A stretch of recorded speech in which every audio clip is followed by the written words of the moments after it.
You are standing on a narrow stone balcony, suspended so high in the crisp alpine air that the rest of the world looks like a distant, fading memory. It is past midnight. The wind rolling off the Bavarian Alps carries the scent of damp pine, crushed slate, and the sharp, clean promise of early winter snow. Below you, the valley of Hohenschwangau is swallowed by a thick, velvety darkness, broken only by the silver fracture of a mountain lake reflecting the moon. If you lean over the cold limestone balustrade, you can hear it, the faint, rhythmic rushing of the Peulhat Gorge waterfall, a steady, low-frequency hum that vibrates more in your chest than in your ears. But your back is turned to the wilderness. You are looking inward through a towering arched window into a room that defies the reality of the century happening outside its walls. Inside, thousands of candles are burning down to their wax pools, casting a heavy, flickering amber glow across walls covered in massive, breathless frescoes. There are no modern gas lamps here, no ticking mechanical clocks, no newspapers carrying the chaotic, soot-covered news of a rapidly industrializing Europe. There is only a profound, suffocating silence, punctuated by the slow, heavy footsteps of a tall, imposing man walking circles on a thick Persian rug. He is dressed in dark velvet. Despite the midnight chill, his hair is a wild, tumbling mass of dark curls, and his eyes, caught in the candlelight, possess a brilliant, terrifying intensity. This is a man who has systematically locked out the 19th century. He has turned his back on parliaments, on railway lines, on the cold efficiency of Prussian bayonets, and on the heavy burden of a crown he never truly wanted. He is a king, but he is also a prisoner. And the most unsettling truth of this mountain peak is that he designed the cell himself. Every stone of this structure, every arching rib of its neo-Gothic ceiling, was pulled up the steep mountainside at an agonizingly slow pace, ox by ox, dollar by exhausting dollar, for one singular purpose: to build a fortress against reality, to the outside world, the politicians in Munich, and the journalists writing venomous columns in the city papers. This place is an expensive madness. They call it Neuschwanstein. They whisper about the king's mental decay. They look at the rising towers of white limestone and see the ultimate monument to vanity and delusion. But they do not understand the architecture of isolation. They do not see that this is not a palace designed to project power, but a shell designed to protect a fragile, shattering psyche. It is an architectural sigh of relief from a man who found human beings too loud, too demanding, and too painfully real. You watch him stop before a massive painting of a silver swan, its wings spread wide across a painted sea of impossible blue. He reaches out a hand, his long fingers hovering just millimeters above the canvas, not quite touching it, as if afraid the illusion might flake off under the warmth of his skin.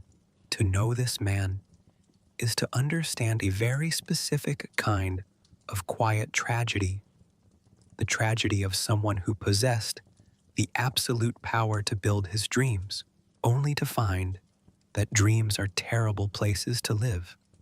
The world remembers him as the Mad King Ludwig II of Bavaria. They remember him as the eccentric patron who bankrupted himself to build fairytale castles, the reclusive monarch who preferred the company of ghosts and operatic myths to the living. But history has a habit of flattening complex human grief into simple bedtime stories. It is easy to look at a castle on a hill and see a fairy tale.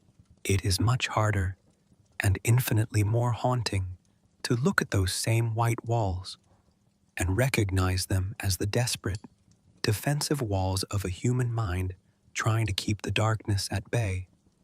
The air in the room grows heavier, thick with the scent of burning beeswax and the faint, sweet trace of expensive cologne. The king turns away from the swan and walks toward a massive desk covered in architectural blueprints, set designs, and endless letters written in a frantic, sloping script. He does not look like a tyrant. His shoulders are slightly slumped, carrying the invisible weight of an empire that was changing too fast for his romantic soul to bear. He is caught between two worlds. Behind him lies the ancient past, a world of divine right, of knights, of holy myths, and medieval chivalry, where a king was a living bridge between heaven and earth. Ahead of him lies the cold, hard dawn of the modern era, a world of factories, of political compromises, of constitutional limits, and Bismarck's iron will. Ludwig belonged to neither. He was born too late for the myth, and too early to accept the mundane reality of a changing Europe. And so, he chose a third path. He chose to build a stage. Every room in this mountain fortress is a scene from an opera that never ends. The walls do not depict the history of Bavaria or the victories of its army. Instead, they tell the stories of Tannhäuser, of Lohengrin, of Parsifal. They are stories of pure knights, of tragic love, of spiritual redemption, and of a world where beauty is the ultimate truth. To step into this castle is to step inside the mind of Richard Wagner, or rather, inside Ludwig's idealized, obsessive worship of Wagner's vision. Here the king could finally breathe. Here, away from the prying eyes of his ministers, away from the arranged marriages he couldn't bring himself to consume, and away from the terrifying judgments of society, he could be the hero of his own tragic romance. But notice how the candlelight catches the corners of the room. Notice the vast empty spaces between the furniture. There are no chairs for guests. There are no dining tables meant for banquets. This grand, monumental space was designed for an audience of exactly one. It is a theater, where the actor is also the only spectator, trapped in a loop of his own creation. The tragedy of the Swan King is not that he lost his mind, but that he understood exactly what he was doing. He knew the world was closing in on him.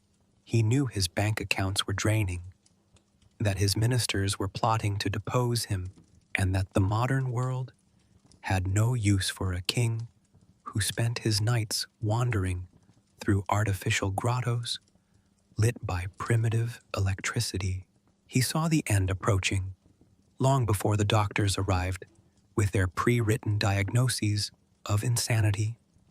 As you listen to the steady, rhythmic ticking of a single hidden clock somewhere deep within the castle walls, the true psychological hook of this story begins to tighten.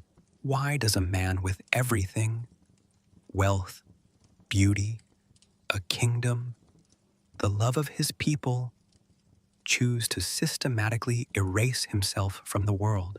What is the nature of a loneliness so vast that it requires mountains to contain it? The answer does not lie in the grand throne room, nor does it lie in the official state documents preserved in the archives of Munich. To understand the quiet madness of the Swan King, you have to look into the shadows that were cast long before the first stone of Neuschwanstein was ever laid. You have to go back to the beginning, to the cold, damp corridors of Hohenschwangau, where a young boy first learned that the real world was a place of rules, punishment, and emotional starvation, and that the only safe place to hide was inside his own imagination. The fire in the hearth pops, a brief spark of bright orange, cutting through the amber gloom before dying down into gray ash.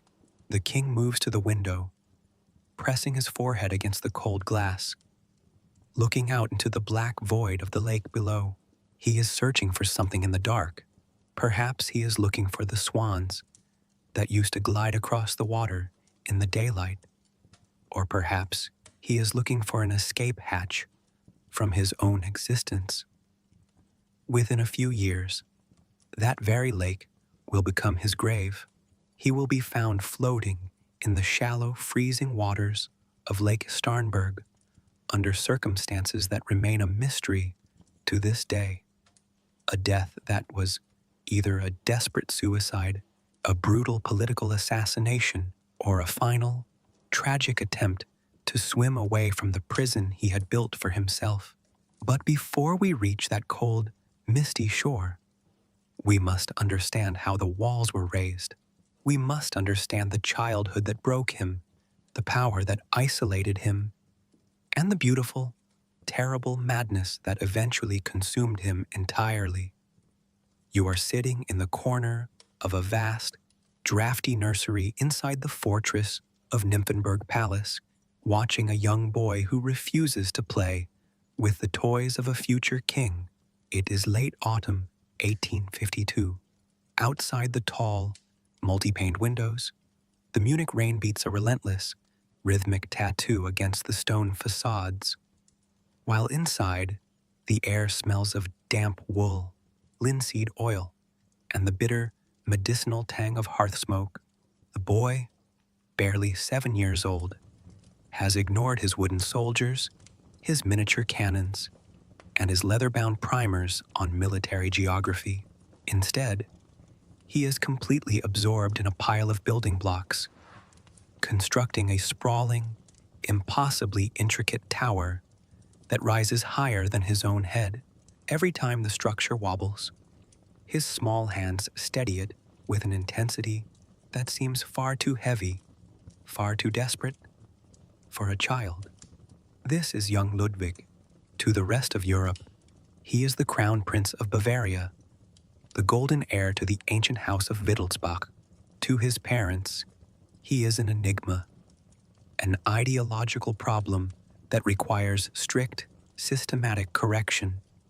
To understand the man who would later bury himself alive in stone, you must first understand the chilling, emotional vacuum of his upbringing.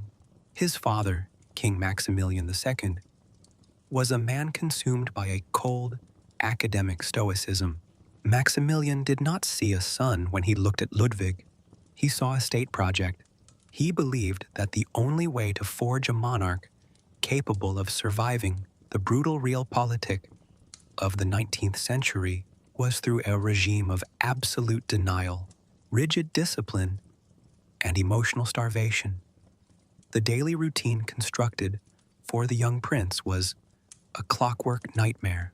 He was woken at the crack of dawn, subjected to hours of intense tutoring in languages, history, and military science, and fed rations so meager and plain that the boy often spent his evenings crying from genuine hunger. There were no warm embraces from his mother, Marie of Prussia, a woman who confessed to her diary that she found her eldest son's hypersensitive nature deeply unsettling, preferring the simple, predictable company of her younger son, Otto.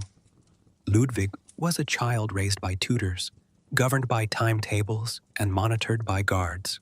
He was surrounded by magnificent architecture, yet starved of the simplest human affection. Watch how the young prince reacts when a tutor enters the room to announce the end of his playtime. The boy doesn't throw a typical childhood tantrum. Instead, he retreats instantly into an icy, protective silence. He knocks his towering block fortress down with a single deliberate sweep of his arm, watching the wooden pieces scatter across the floorboards without a single tear. If he cannot keep his creation, he will destroy it himself before anyone else can touch it. It is a psychological defense mechanism that will define his entire adult life, a profound, deep-seated belief that anything he loves will eventually be regulated, corrupted, or stripped away by the cold hand of authority. As the years bleed together in the gray corridors of Nymphenburg and Hohenschwangau, the boy's isolation morphs into something far more complex than simple loneliness. It becomes a vivid, hyper-fixated interior world. Shut out from the warmth of his living family, Ludwig begins to populate his mind with the dead. He finds solace in the ancient myths of the Holy Roman Empire, the legends of medieval knights, and most potently, the tragic, glittering history of the French court. His grandfather, King Ludwig II, himself a passionate, erratic lover of art, who had been forced to abdicate after a scandalous affair, becomes the boy's only true spiritual ally. The elder Ludwig whispers grand ideas into the boy's ear, telling him that a king's true duty is not to compromise with parliaments, but to elevate his people through the sheer force of beauty. Young Ludwig drinks this poison down like nectar. He begins to view his future crown not as a political responsibility, but as a magical, divine mandate. He is not meant to be a bureaucrat in a military uniform. He is meant to be a high priest of art. It is during these formative, lonely years at the castle of Hohenschwangau that the swan first enters his psychology, not merely as a bird, but as an obsession. Hohenschwangau, the High Swan County, was a medieval ruin rebuilt by his father in a romantic Gothic style. The walls of the prince's bedroom are covered in frescoes depicting the legend of Lohengrin, the mysterious Knight of the Swan, who arrives in a boat drawn by a silver bird to rescue a defenseless maiden, only to vanish into the mist the moment he is asked his true name. Imagine the young prince lying awake at night in his enormous, shadow-drenched bed, staring at those murals by the flickering light of a single candle. In his mind, he is not the neglected, hungry boy hiding from his father's disapproval. He is Lohengrin. He is the pure, solitary knight who belongs to a higher, more mystical realm. The swan becomes his personal totem, the symbol of a majestic, untouchable purity that glides effortlessly over the dark, murky waters of ordinary human existence. But a child's imagination can only protect him for so long before the real world demands its pound of flesh. The first true fracture in Ludwig's psyche occurs when he is introduced to the realities of his biological family's mental fragility. The House of Wittelsbach carried a heavy genetic darkness through its veins, a history of erratic behavior, melancholia, and psychological collapse that the family tried desperately to hide behind high castle walls. The reality hits agonizingly close to home. His aunt, Princess Alexandra of Bavaria, develops a severe, haunting manifestation of obsessive-compulsive delusion. She becomes utterly convinced that as a child, she had swallowed a grand, life-size piano made of solid glass. She spends her life walking sideways, through doorways, terrified that the slightest bump against a frame will shatter the fragile instrument inside her chest, killing her instantly. Young Ludwig watches this. He listens to the quiet, frightened whispers of the court officials. He sees how the family deals with those whose minds bend under the weight of reality. They are locked away, erased from public view, spoken of only in hushed, shameful tones. A profound, existential terror takes root in Ludwig's chest. He looks at his aunt's rigid, sideways walk, and then he looks at his own wild, racing thoughts. his own intense emotional outbursts, his own growing disgust for the company of other people.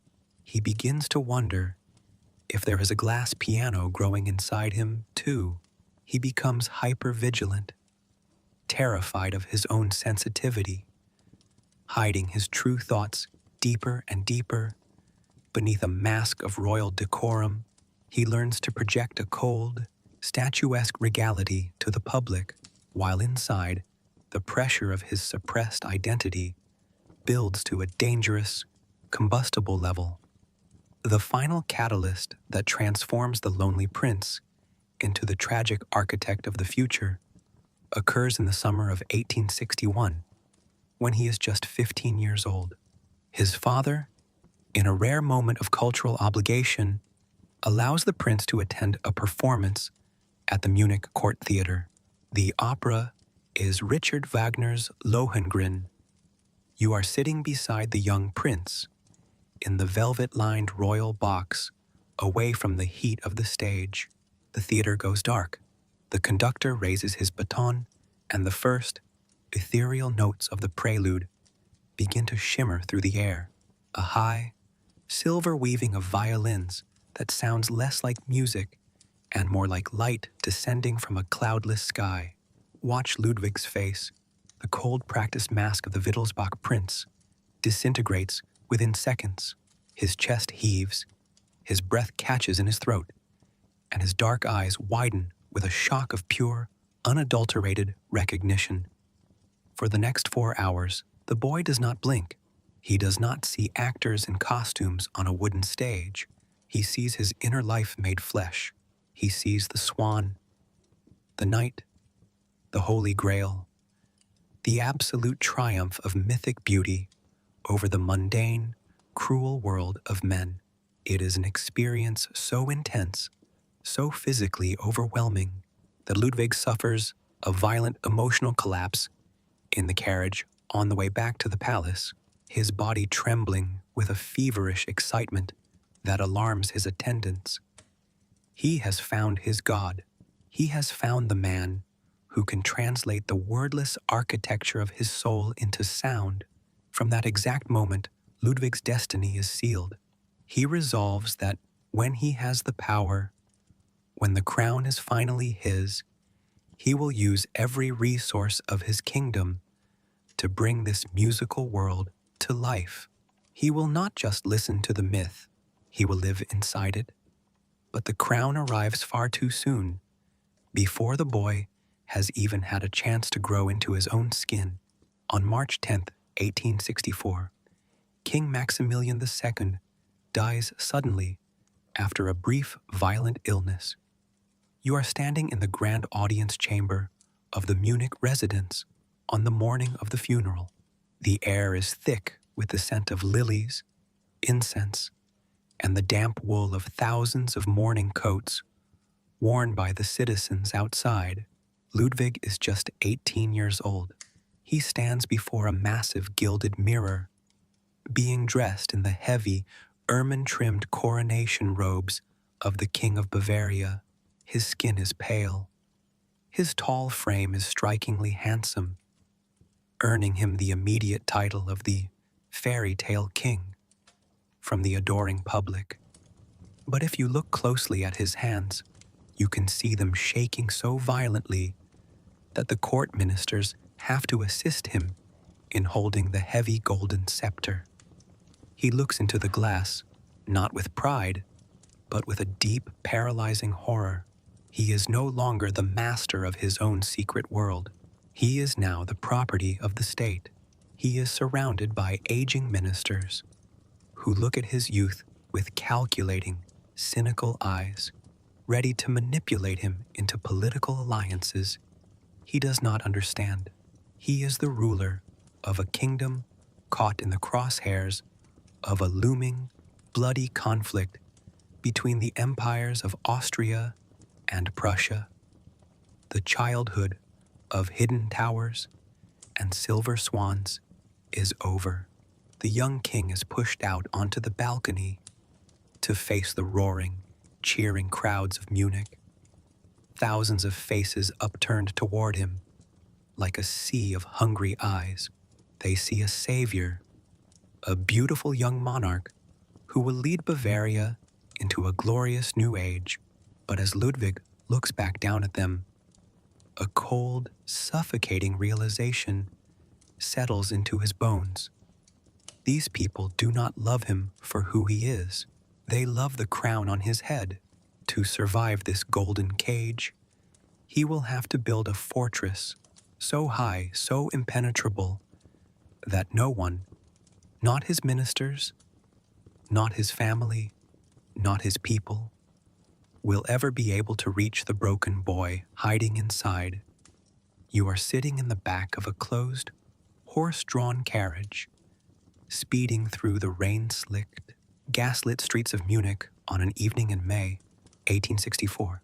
The leather seats smell of old lacquer, damp velvet, and the unmistakable, sharp scent of ozone from the storm rolling off the Isar River. Across from you sits the newly crowned 18-year-old King Ludwig II. He is not looking out at the city that bears his name. He is leaning forward, his long fingers restlessly tearing at the edge of a fresh, unread political brief from his cabinet. His eyes fixed instead on a small, delicately wrapped package sitting on his knees. Inside that package is a portrait of Richard Wagner alongside a frantic, deeply emotional letter from the composer, who had been fleeing from his creditors just days prior. To Ludwig, this debt-ridden, exiled musician is not a controversial public figure. He is the architect of heaven. The young king's first official act upon ascending the throne was not to review his borders or meet with his generals, but to dispatch his private secretary to hunt Wagner down across Europe, clear his massive financial debts, and bring him to the Bavarian court. This is the true beginning of Ludwig's ascent, a rise to power that was entirely unconventional, deeply rebellious, and structurally doomed from its very inception.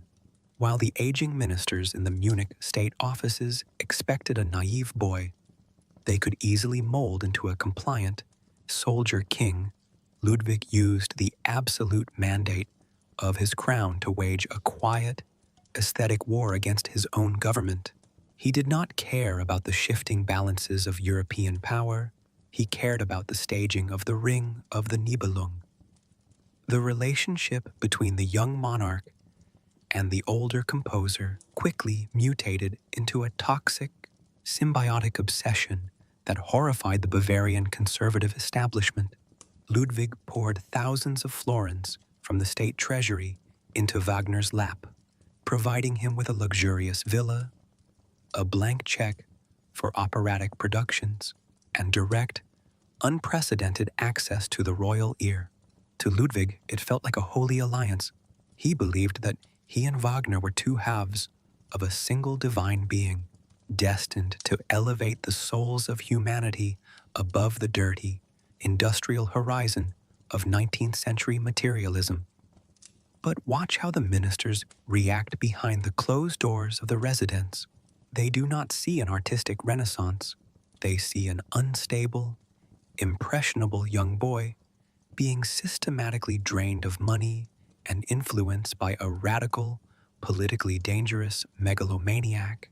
The public, too, began to sour on the arrangement, labeling Wagner Lolos, or Lola, a direct and venomous reference to Lola Montez, the scandalous mistress who had brought down Ludwig's grandfather. The pressure inside the palace grew suffocating. Ludwig was forced to realize that even as an absolute monarch, his power was an illusion bound by the invisible, unyielding ropes of public opinion and bourgeois morality. The political reality broke through his artistic sanctuary with a violence that changed his personality forever.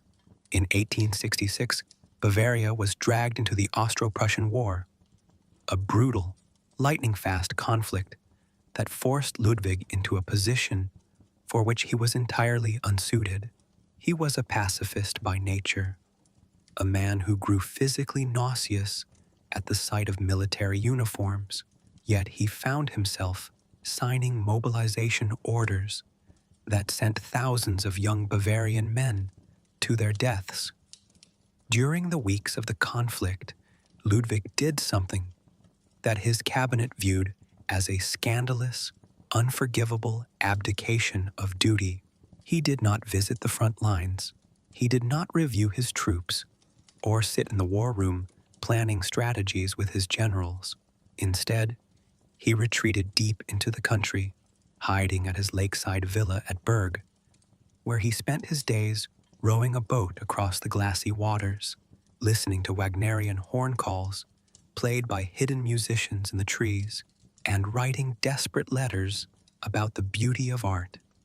When Bavaria was inevitably defeated by the ruthless, mechanized efficiency of the Prussian army, Ludwig was forced to travel to Berlin to sign a humiliating treaty of alliance. You can see him standing in the grand mirrored halls of the Prussian court, surrounded by the hard, scarred faces of Prussian generals and the cold, calculating eyes of Otto von Bismarck. Ludwig, tall, elegant, and pale, looks like a creature from a completely different evolutionary branch. He is forced to bow to his uncle, King Wilhelm II, and cede control of his army to the Prussian state. This defeat was a profound, existential castration for the young king. He realized that he was no longer a sovereign ruler in the medieval sense. He was becoming a regional puppet, a decorative ornament on the rising machine of the German Empire. It was during this trip to Berlin, while looking at the gray, smoke-choked factories of the north, that the blueprint for his future castles truly formed in his mind. If he could not rule a real kingdom with real political power, he would build a world of stone where his sovereignty was absolute and untainted by the dirty compromises of modern history. The psychological isolation deepens further as Ludwig attempts to navigate the mandatory, suffocating expectations of royal lineage. The production of an heir in January 1867, under intense, relentless pressure from his mother and his ministers, Ludwig announced his engagement to his cousin, Princess Sophie Charlotte of Bavaria. Sophie was beautiful, intelligent, and shared a passionate love for Wagner's music, making her, on paper, the perfect queen for the fairy tale king. But the reality behind the engagement was a quiet, agonizing horror story of identity and suppression. Ludwig was a gay man, living in an era where his natural desires were not only considered a mortal sin by the Catholic Church, but were a criminal offense under the laws of his own state. His private diaries from this period, written in a frantic, tiny script hidden under lock and key, reveal a mind tearing itself apart in a desperate, nightly struggle against his own biology. He begs God to cure him. He punishes himself with fasting and forced isolation, and he tries, with an increasingly fragile sincerity, to force himself to love the woman the world has chosen for him. Watch the couple as they walk through the formal gardens of Nymphenburg Palace during their engagement period. They look like a painting of a royal romance. But the space between them is wider than the Alps. Ludwig cannot bring himself to touch her hand without a stiff, visible shudder. He delays the wedding date once, then twice, then a third time. He orders grand carriage designs for the wedding procession, spends fortunes on Sophie's bridal trousseau, yet flees the city whenever a formal meeting is scheduled. Finally, in October of that same year, Ludwig snapped the golden thread. He wrote a heartbreaking, strangely detached letter to Sophie, breaking off the engagement entirely. To his cabinet, this was a monumental state scandal, an insult to a noble house that ruined his public standing. But to Ludwig, it was a moment of sheer, terrifying liberation. As he wrote in his diary that very night, he felt as though he had escaped a slow, living execution. He would never marry. He would never allow a woman to enter his private sanctuary. He chose consciously and with full knowledge of the loneliness it would bring to remain the eternal, solitary knight of his childhood myths. With his political power stripped away by Prussia, his relationship with Wagner severed from the Munich court by political intrigue, and his personal life permanently closed to the world, Ludwig turned his immense wealth and remaining royal privileges toward the mountains. The year 1868 marked the true turning point, the transition from a king who ruled a state to a king who built an asylum. He instructed his court architects to begin drawing up plans for a series of grand building projects that seemed, to the rational mind, like the fever dreams of a madman. The first was to be built on the isolated, jagged peak of the Polat Gorge, near his childhood home of Hohenschwangau. It was not designed to be a functional seat of government. There were no offices for ministers, no quarters for diplomats, no space for a court. It was to be a private temple dedicated to the medieval Grail myth, a physical manifestation of his lost sovereignty. You are standing at the base of that mountain peak in the spring of 1869, watching the first wagon loads of white limestone being hauled up the vertical, treacherous mud tracks. The air is alive with the deafening, industrial roar of hundreds of stonecutters, masons, and carpenters turning a wild, primordial cliffside into a highly coordinated construction site. Ludwig is there too, watching from a distance through a brass telescope, his eyes gleaming with a manic, creative energy that his court had never seen before. This was the start of Neuschwanstein. To fund it, Ludwig did not use the state budget, a fact his political enemies always conveniently ignored, but instead drained his own massive private royal civil list, borrowing millions from foreign banks, royal relatives, and anyone willing to extend credit to a king. He didn't care about the interest rates. He didn't care about the mounting, staggering debt that threatened to swallow his personal fortune. Every stone that rose on that peak was a barrier between himself and the world he despised. The higher the towers grew, the safer he felt. The final blow that shattered any remaining connection between Ludwig and the political reality of Europe came in 1870 with the outbreak of the Franco-Prussian War. Bismarck, the master manipulator of the age, used the conflict to unite the scattered German kingdoms into a single massive empire dominated by Prussia. To complete this grand design, Bismarck needed the largest South German state, Bavaria, to officially invite King Wilhelm of Prussia to become the emperor of a unified Germany, and he needed Ludwig's signature to do it. Ludwig resisted with every fiber of his being. He saw the proposed German Empire for what it truly was, a cold, Prussian-dominated military state that would permanently erase the ancient culture, independence, and identity of Bavaria.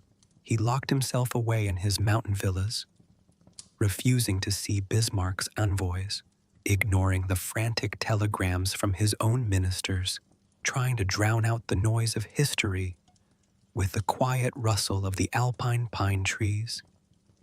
But Bismarck knew exactly how to crack the Swan King's armor. He did not threaten him with armies. He offered him money.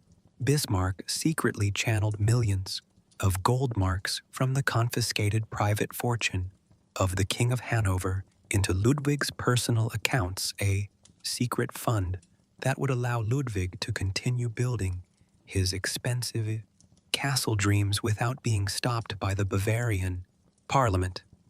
It was a devil's bargain of Shakespearean proportions.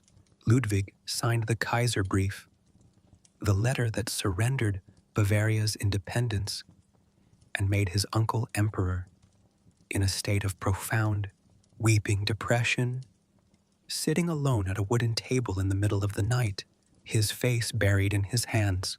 He had sold his country's ancient sovereignty to buy the stones for his private illusions. He had become a ghost king, a wealthy tenant in an empire that viewed his romantic ideals as an outdated joke. From that moment on, his ascent into the mountains was complete. He abandoned Munich for good, turning his back on the city, the court, and the century, ascending into the high, lonely altitudes, where the only laws he had to obey were the ones he invented himself. You are sitting in the back of an ornate, gilded sleigh, hurtling through the deep, trackless snows of the Ammergau Alps. It is 3 o'clock in the morning, the dead of winter, 1881. The air is so unimaginably cold that every breath you draw feels like a swallow of crushed glass, freezing the tiny hairs in your nostrils instantly. The only light comes from two massive, spherical oil lamps mounted to the front of the sleigh, casting a fierce, unnatural blue-white glare over the skeletal branches of the pine trees lining the mountain pass. Ahead of you, 4 heavy black horses, their coats frosted white with frozen sweat, strain against their leather harnesses, their hooves striking the packed snow with a muffled, rhythmic thudding that sounds like a frantic heartbeat deep within the earth. In the seat beside you, wrapped in layers of heavy ermine and dark blue velvet, sits King Ludwig II.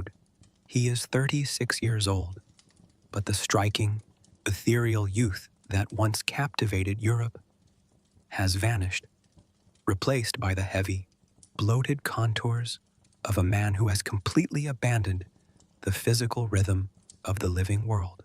His face is pale, almost translucent in the lamplight, and his teeth are ruined, broken and blackened from a lifelong addiction to sugar and the heavy sedatives he takes to quiet his racing mind.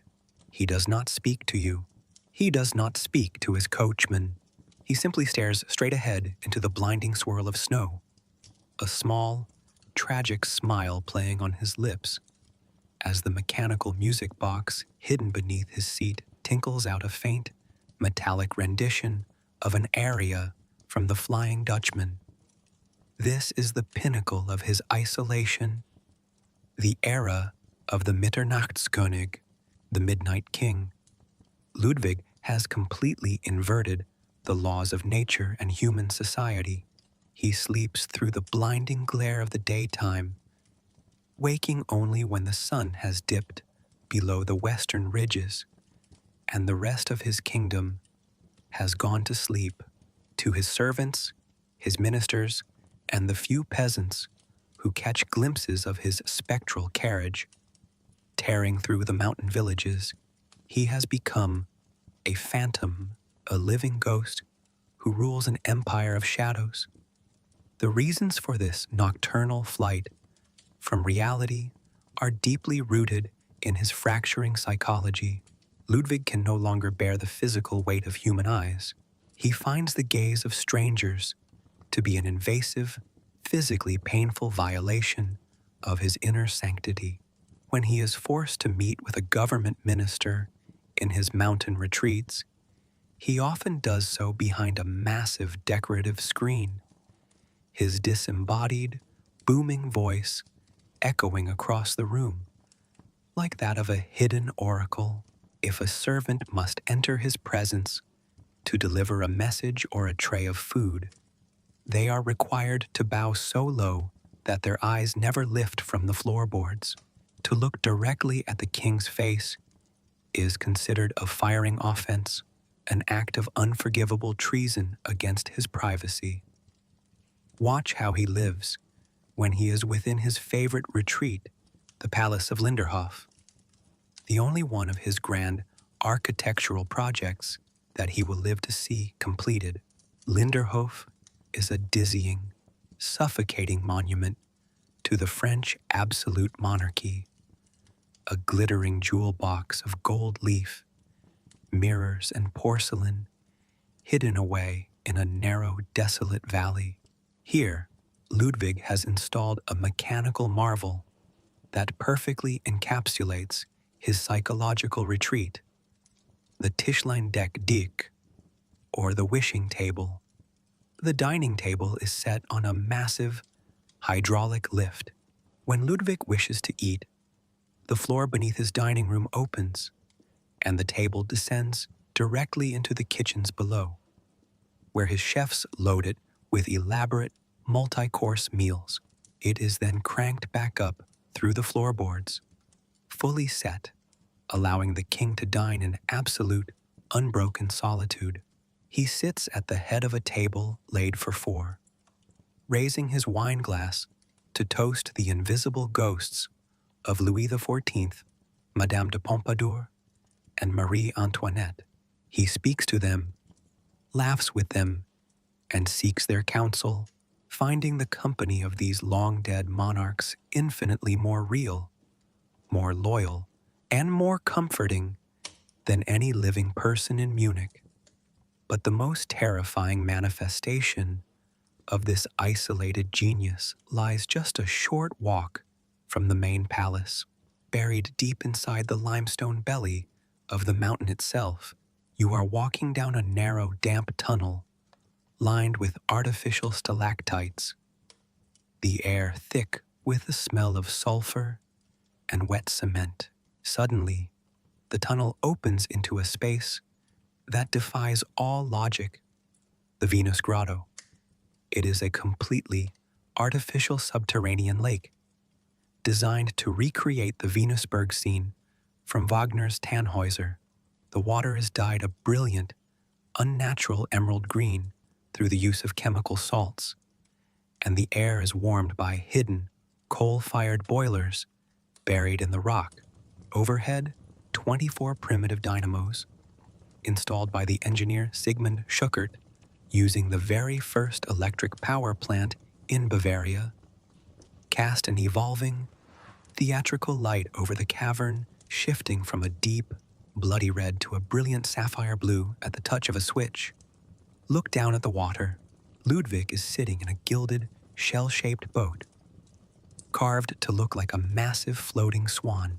A single servant, dressed in the costume of a medieval mariner, slowly rows the king across the artificial lake, while Ludwig listens to a hidden choir singing Wagnerian choruses through brass tubes built into the stone walls. It is a scene of staggering, lonely decadence. Ludwig has created an artificial universe where he can control the color of the sky, the temperature of the water, and the emotional tone of the air itself. But if you look closely at the walls of the grotto, you can see the tragedy of the design. The humidity from the heated water is constantly causing the plaster stalactites to crumble. The painted backdrops are flaking off in great, damp sheets, revealing the cold, gray Bavarian limestone underneath. The illusion is constantly dying, requiring an army of engineers and thousands of marks every single week, just to keep the dream from dissolving into mud. It is a perfect metaphor for Ludwig's mind, a magnificent, impossible theater that is being slowly, relentlessly crushed by the damp, unyielding pressure of reality. The cost of maintaining these grand illusions was not merely psychological, it was destroying the financial foundation of his house. By the early 1880s, Ludwig was no longer just building Neuschwanstein and Linderhof. He had commenced work on Herrenchiemsee, a colossal, terrifyingly expensive replica of the Palace of Versailles, built on an isolated island in the middle of a massive lake. Herrenchiemsee was designed to be grander, larger, and more opulent than the original French palace, featuring a hall of mirrors that stretched longer than the one built by the Sun King himself. To fund this endless, competitive building spree, Ludwig's private cabinet was forced to resort to increasingly desperate, frantic financial maneuvers. The king's personal debts had ballooned to over 14 million florins, a sum that threatened to drag the entire House of Wittelsbach into bankruptcy. When his treasurers tried to explain the gravity of the situation, showing him ledgers filled with red ink and warnings from international banking houses, Ludwig reacted with a mixture of childlike denial and royal fury. "If there is no money left," he would bellow, banging his heavy fist on the desk, scattering blueprints and design sketches across the room. "Then go to the King of Siam, go to the Shah of Persia, borrow from the Rothschilds, sell my crown jewels to the Sultan of Turkey." But the work must not stop for a single hour. He began to view his financial advisors not as loyal servants trying to protect his heritage, but as cold, unimaginative jailers trying to starve his soul. He grew obsessed with the idea of finding hidden treasure, sending agents across Europe to research ancient legends of lost gold, while simultaneously planning a new, even more impossible project, a massive, Chinese-style palace that he intended to build on a secluded mountain peak in Spain, far beyond the reach of the Bavarian parliament. He was a man running out of ground, trying to build his next castle in the sky before the foundations of his current ones could be seized by his creditors. The psychological pressure of this financial trap began to curdle his relationship with his own body. Ludwig suffered from terrifying, agonizing bouts of insomnia, staying awake for 48 hours straight, pacing the corridors of his palaces until his feet bled. His mind caught in an endless, racing loop of creative manic energy and deep, suicidal depression. He began to experience vivid auditory hallucinations, hearing the voices of his favorite characters, whispering to him from the corners of the dark rooms, or hearing the distant, mocking laughter of the Munich politicians echoing through the mountain valleys.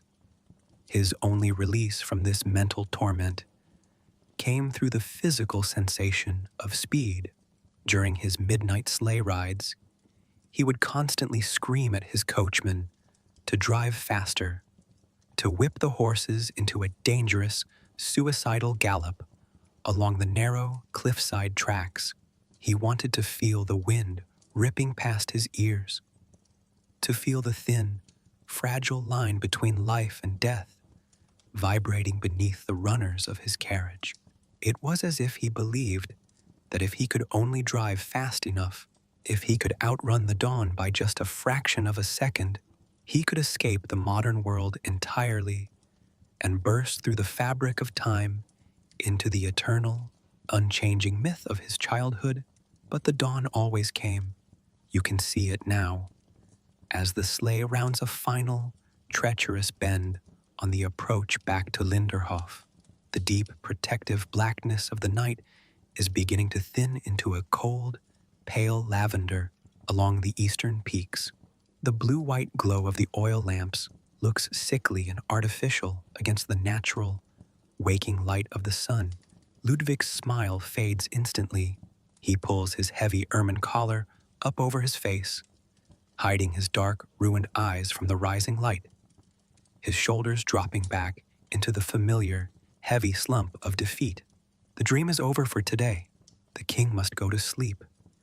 Hiding away in his darkened bedroom, with the heavy velvet drapes drawn tight against the sun, while down in Munich, in the bright, efficient light of the government offices, his ministers are sitting around a long wooden table, preparing the final clinical trap that will bring his kingdom of shadows crashing down to earth.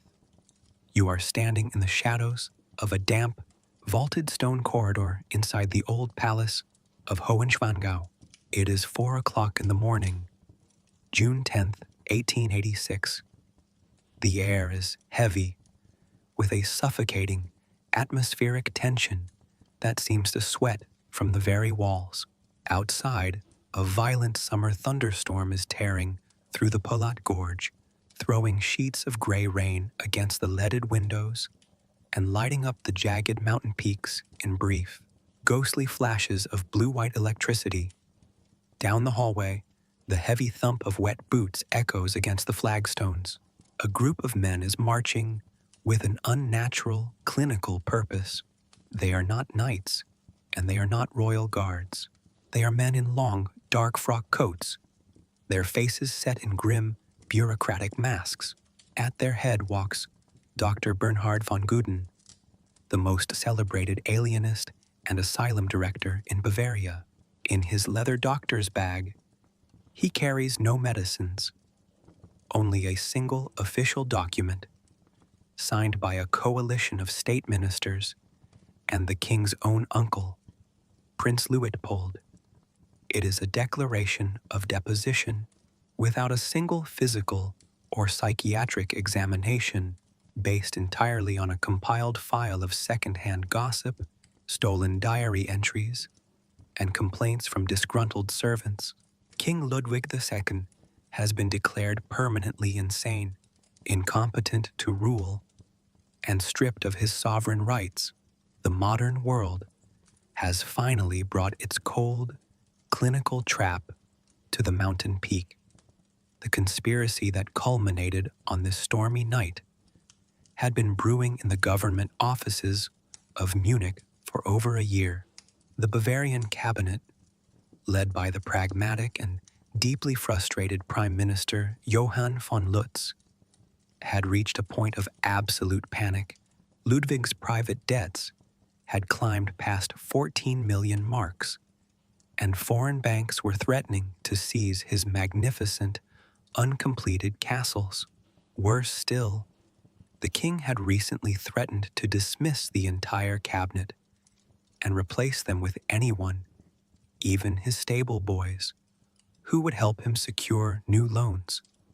To the rational, bourgeois minds of the Munich parliament, this was no longer an eccentric artistic whim. It was a financial and constitutional emergency. But they knew they could not depose a king simply for spending his own money. The ancient laws of Bavaria required a more permanent, unassailable weapon. They needed a medical execution. Dr. von Guden and 3 other state-appointed psychiatrists were tasked with creating the necessary armor for the coup. They compiled a medical report that read like a Gothic horror novel. They cited the king's inversion of day and night, his refusal to look at his ministers, his violent temper tantrums, his habit of talking to invisible historical ghosts, and his public declarations of absolute, divine right.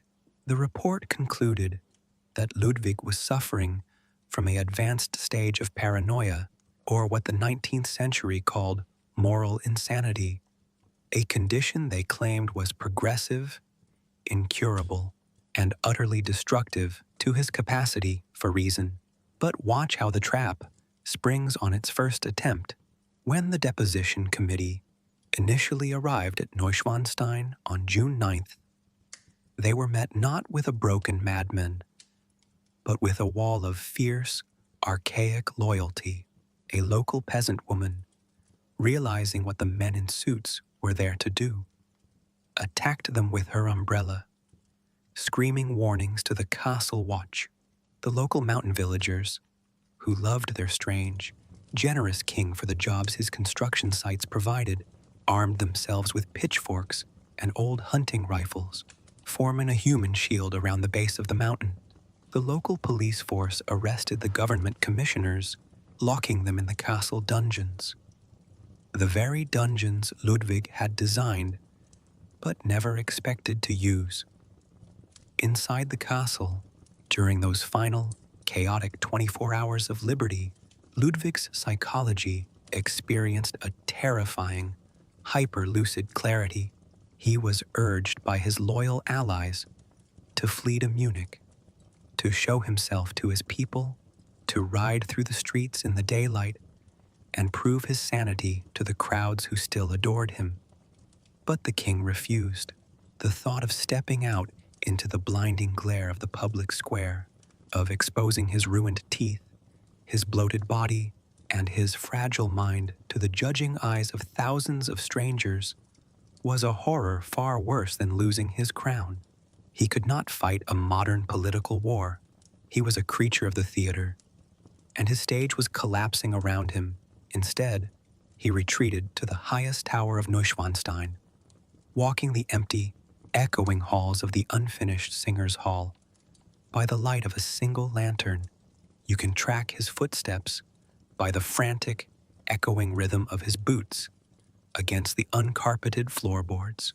He looked at the massive murals of Parsifal, the pure knight who found the Holy Grail, and he knew that the myth was dead. The real world, the world of telegraph lines, newspaper print, and institutional asylums, had breached his walls. "They want to take my castles from me," he whispered to his loyal valet, his voice cracking with a profound, childlike despair. "They want to lock me in a dark room where I cannot see the mountains. If they destroy my work, what am I? A king without an illusion is nothing but a corpse." He contemplated throwing himself from the highest balcony of the tower down into the black, roaring void of the Polet Gorge waterfall. But before he could find the courage to leap, the betrayal from within was completed. His own palace staff, bribed and intimidated by the Munich authorities, unlocked the heavy iron gates from the inside. At dawn on June 12th, Dr. von Guden walked into the king's bedchamber, flanked by 4 asylum attendants, carrying straitjackets hidden beneath their coats. The meeting between the king and his captor was a moment of agonizing psychological theater. Ludwig stood by the window, drawing himself up to his full, imposing height, looking down at the short, gray-bearded doctor with an icy, statuesque dignity that belonged to the century of Louis XIV. "How can you declare me insane?" Ludwig demanded, his voice echoing through the vaulted room with a dangerous, steady resonance. "When you have never once examined my body, never once asked me a single question, and never once looked into my eyes until this moment." Dr. von Guden bowed stiffly, his medical certainty wavering for just a fraction of a second under the sheer force of the king's presence. "Your Majesty," he replied in a flat, clinical tone, "it is no longer necessary to examine you. The documentation we possess is overwhelming. It is the weight of facts." The weight of facts, in that single phrase, the 19th century crushed the fairy tale king. Ludwig did not fight. He did not scream or struggle as the attendants surrounded him. He realized that the architecture of his mind had been analyzed, categorized, and condemned by a science that had no room for romantic agony or divine myths. He allowed himself to be led down the grand limestone staircase of Neuschwanstein for the very last time, stepping into a waiting, closed carriage whose windows had been modified so they could only be opened from the outside. The carriage drove away from the Alps, down through the rain-drenched valleys, toward Lake Starnberg, where the government had prepared a prison for him at Berg Castle. The windows of the castle had been fitted with iron grills, and peepholes had been drilled into the heavy oak doors of his bedroom, so that the asylum guards could monitor his every movement 24 hours a day. You can see him sitting on the edge of his bed at Berg, on the morning of June 13th, staring at the small circular hole in his door. He is no longer a sovereign. He is a specimen.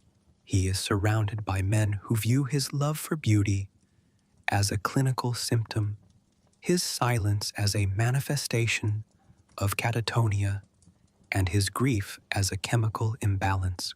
The empire of stone he had spent his life building to escape the world had contracted into a single, small room with a locked door and a watchful eye peering through the wood. The transition from the pinnacle of isolation to the final, absolute confinement was complete, and the silence that settled over the lake that afternoon was the terrifying, breathless silence that always precedes a tragedy. You are standing at the edge of a dense, dripping beech forest on the eastern shore of Lake Starnberg.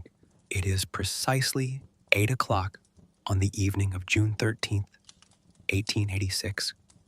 The storm that raged through the mountains 2 days ago has settled into a heavy, suffocating valley fog, a thick gray shroud that hangs just inches above the water, erasing the line where the lake ends and the night sky begins.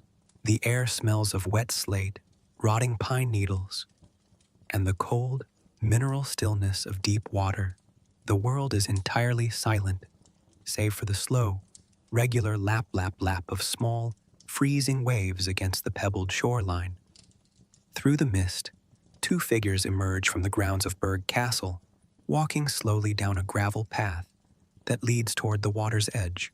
The taller man is King Ludwig II, dressed in a heavy, dark overcoat that makes his imposing frame look like a moving shadow against the fog.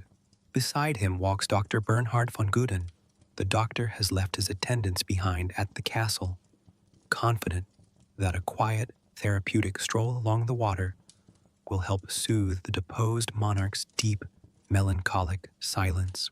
He notes in his clinical ledger earlier that afternoon that the king appears remarkably cooperative, almost submissive, showing none of the manic resistance his ministers had feared.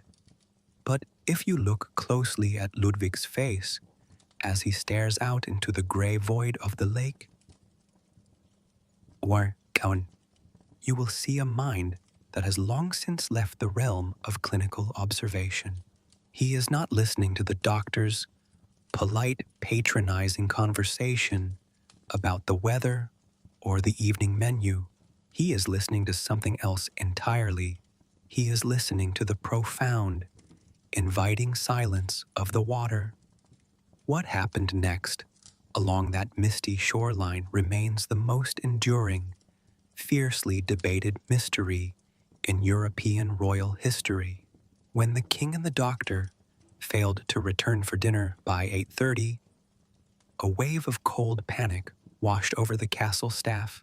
Search parties were hastily assembled, lanterns were lit, and guards began frantically combing the dark woods and paths with bayonets drawn. At 11:15 that night, a cry echoed through the fog from the shallow waters near the shore. You are standing in the flickering, orange glow of a guard's lantern as it washes over the scene. Floating face down in just waist-deep, freezing water lie two corpses. The first is King Ludwig II, his heavy overcoat waterlogged and bloated, his arms frozen in an outstretched position, as if he had been reaching for something just out of his grasp. A few yards away lies Dr. von Guden. The doctor's body tells a far more violent story. His face is bruised and gashed, his fingernails are torn, and there are deep, purple strangulation marks around his neck, indicating a desperate, animalistic struggle for life in the mud. The state apparatus immediately rushed to issue an official verdict before the public could ask questions. The king had committed suicide by drowning, and the loyal doctor had died a hero, tragically losing his life while trying to restrain the madman from leaping into the water. It was a clean, convenient conclusion that permanently validated the government's coup and buried the problem of the Swan King forever. But the weight of facts, as Dr. von Gudden had called it, begins to fracture the moment you analyze the physical reality of that shore. Ludwig's lungs contained no water. An autopsy revealed no signs of typical drowning fluid in his respiratory tract. His personal watch had stopped at precisely 6:54, hours before the search parties found him. Yet the doctor's watch had run until 8:10. More hauntingly, local fishermen and court intimates whispered for decades about a single, small puncture wound found in the back of the king's velvet overcoat, a detail completely suppressed in the official state autopsy reports.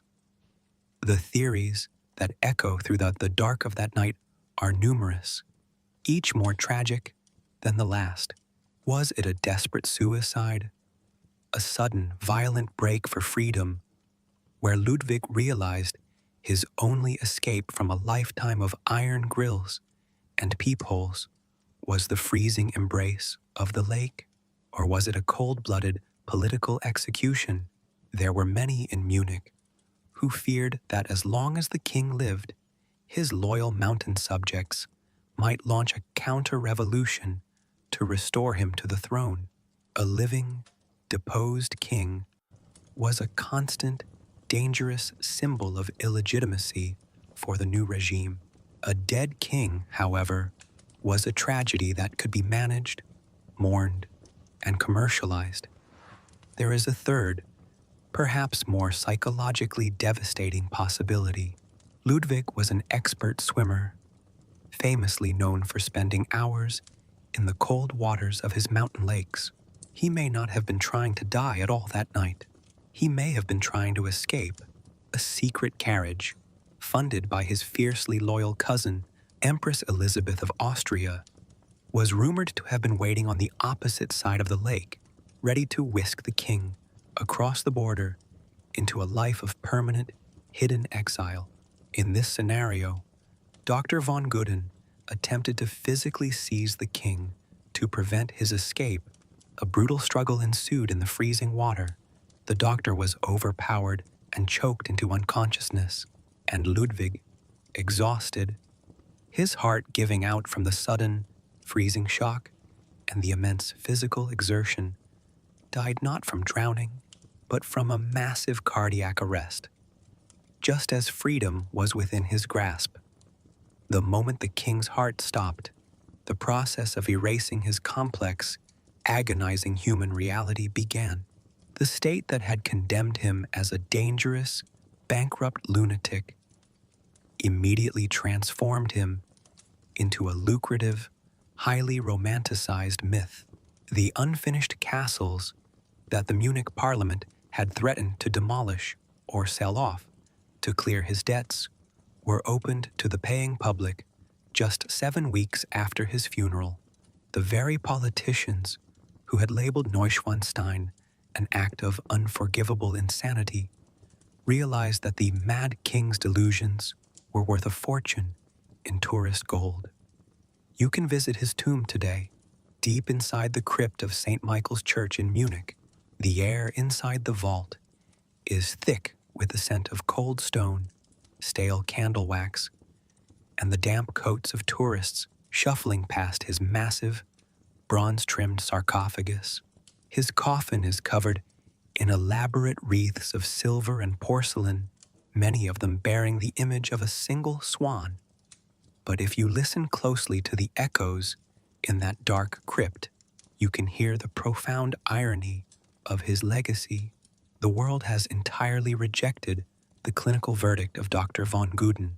No one remembers the administrative files, the budget ledgers, or the pre-written diagnoses of moral insanity.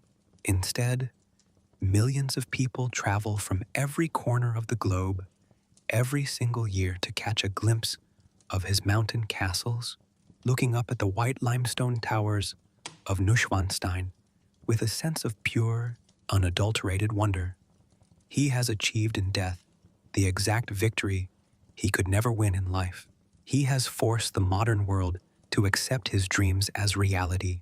The factories, the railways, and the cold political empires of the 19th century have all crumbled into the dust of history textbooks.